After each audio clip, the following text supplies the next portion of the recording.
Republicans are trying to make Trump king by law. A hidden measure in the Republican budget bill, the one big beautiful bill, the 1,000-page bill that nobody fucking read, would crown Trump king. On page 541 out of 1038, section 70302, restriction on enforcement, it specifically says, no court of the United States may enforce a contempt citation for failure to comply with an injunction or temporary restraining order. Let me give you an example of what I'm talking about. Donald Trump signed an executive order to stop birthright citizenship, which goes against the fucking Constitution. Immediately, a federal court blocked the executive order. If Donald Trump said, fuck that, we're gonna stop birthright citizenship no matter what the fuck that court said, they can be held in contempt. And being held in contempt means a couple things. They can get sanctions, they can get fines, and literally people can go to jail for not following what the court order said. This provision in the bill, specifically by law, codifies the fact that the US government and Trump administration cannot be held in contempt,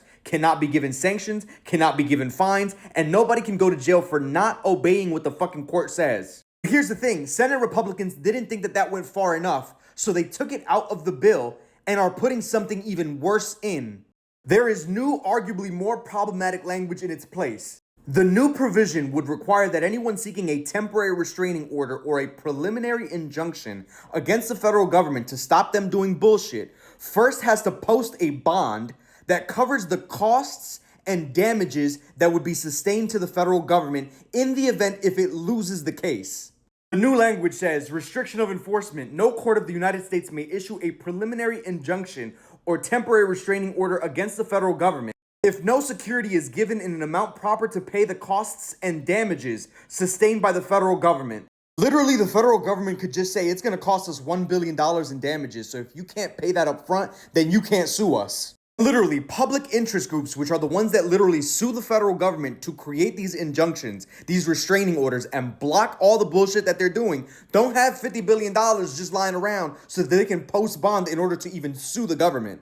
If you have to pay billions of dollars in order for you to even sue the government to stop them, then that means nobody can sue the government ever.